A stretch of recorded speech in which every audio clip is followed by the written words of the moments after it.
So just giving a perspective. So until last year March, our whole of our digital business used to be about 15% Okay. of our overall turnover.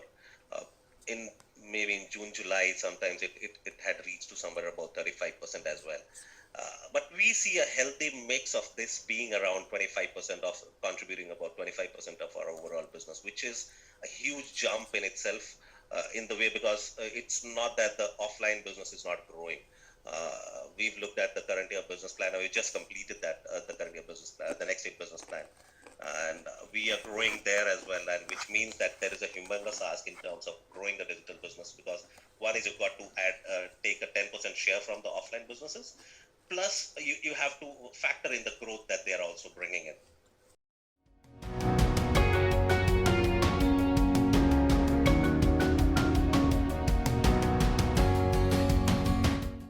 So the partner omni-channel is a big piece that we've seen, which has completely surprised us because we always thought that Myntra doesn't sell fresh merchandise. The day we activated omni-channel on Myntra, we were really surprised. The first day itself, one of our stores had almost about 100 odd orders, which the store doesn't even sell throughout the day physically there. Omni-channel, the big piece that it is also going to serve is it is going to serve not just about selling some more to the customers, but selling fresher merchandise, the current season merchandise at a lower discount maybe. Then what it also helps you to do is it helps you to optimize your sell-throughs at the store, the physical stores. It is bringing in more freshness at the store. So that's a side effect of it because that's what it actually delivers. Because the moment the faster you move the merchandise out of the store, the faster you're going to get newer merchandise into the store, and that much more freshness you're creating in the store.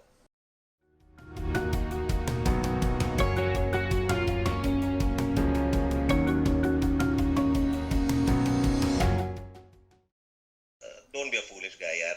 How can somebody buy clothes without even touching and feeling it, without even trying it out, without even looking at the product? That would have been my first thought. But I think yes, things are changing because customers are, especially with the models, the business models which have changed. Because the big problem was why people wanted to go to the stores and buy from there physically because one, they wanted to see how the product would look on them, how would that color look on them, how would that silhouette look on them, uh, and then figure out to take the decision because if you look at the buying behavior then used to be more of festive buying. There's a lot more people used to buy more during the festivals. Today it's no more festival. Festival is throughout the year. You buy 365 days a year. You keep buying clothes because the biggest thing is the purchasing power is improved. Uh, the second big piece is you have the freedom to return whenever you wish to. Because if you don't like a product, you have the freedom to go back and send it back to the seller and say, hey, I did not like this product, and there are no questions asked. Earlier, when a customer used to come back to a store to return, there would be 10 questions that would have been asked, saying, why do you want to return it? Uh, how do you say this does not look good on you? And then the store guy would convince him, saying, hey, this really looks good on you, no matter whether it looked good on him or not, because you're not leaving that decision back to the customer.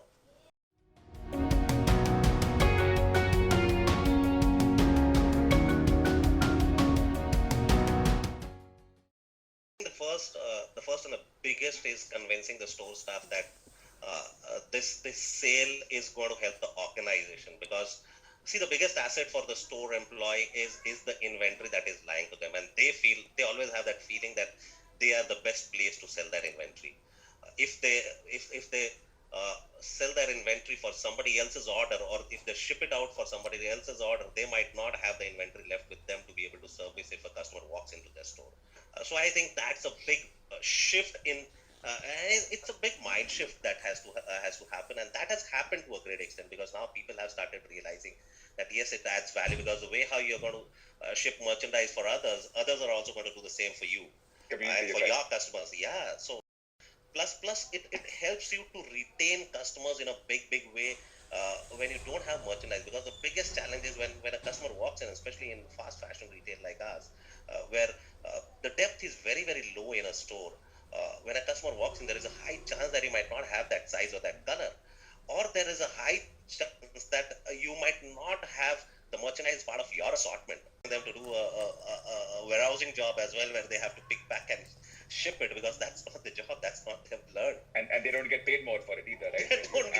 responsibilities. Absolutely, absolutely. Right. So I think simplification of the processes and the tech itself, the whole look and feel, the whole UI, where we make it much more simpler for them to be able to operate and complete their transactions and their engagements. I think that's going to help them.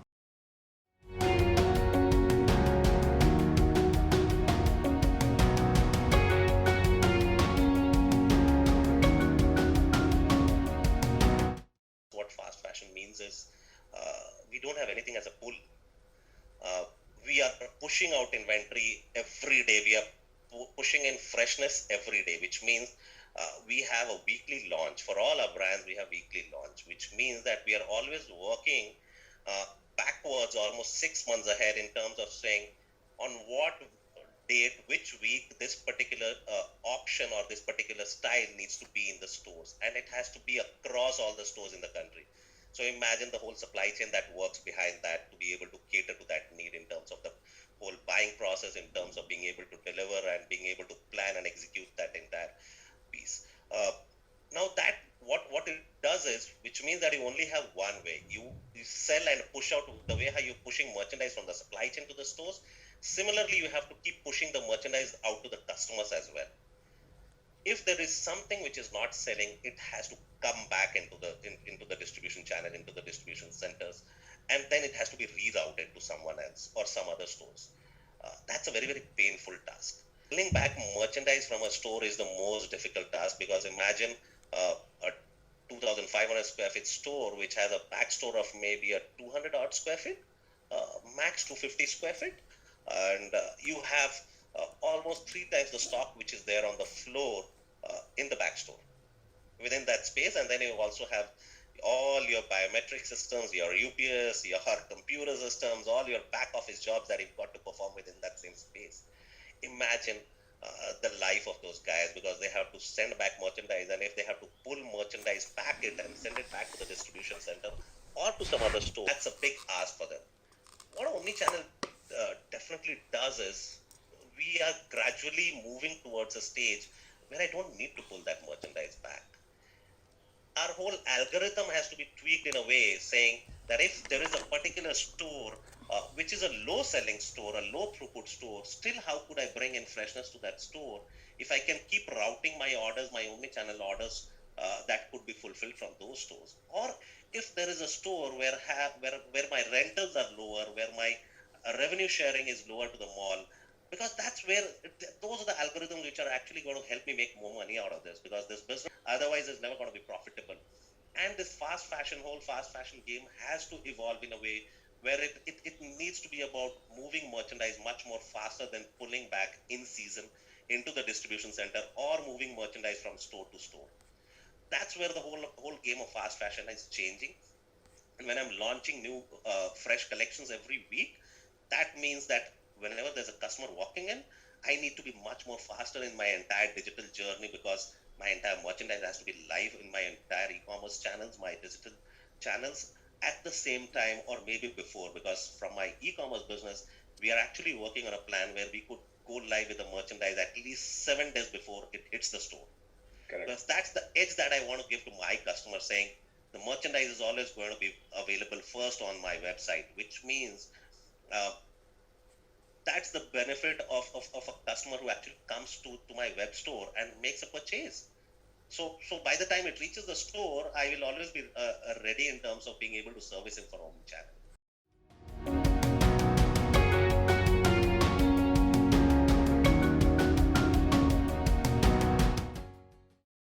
What necessarily we used to do is we used to have separate inventories for online and separate inventories for our offline channels.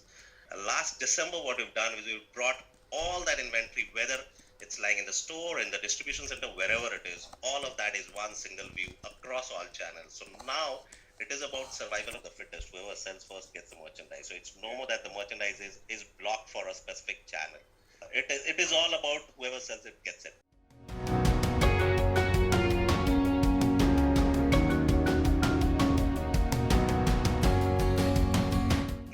Tapered down. So it used to be a huge resistance initially when this came in, because the fight was always that who has generated that sale. And malls always used to say, if the merchandise is being shipped from my mall, I need to be paid that revenue share. Though commercials have changed so far. Nobody has gone ahead and changed the commercials so far. But I think now they've started realizing that this is a big business.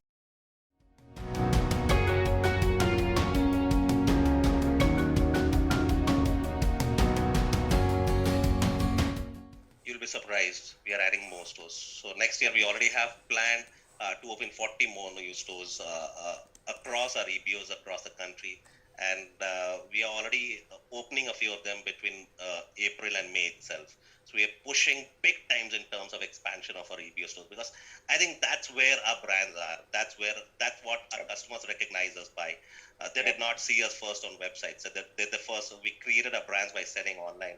And one of the big changes that we brought in was we did not go the franchisee route. We were the only international brand which went through our own stores. So we opened our own stores. So we said we don't want to open franchisee stores. We need to control the experience for the consumer. We want to control the assortment, and we are still investing into that channel. So that channel is only going to grow for us.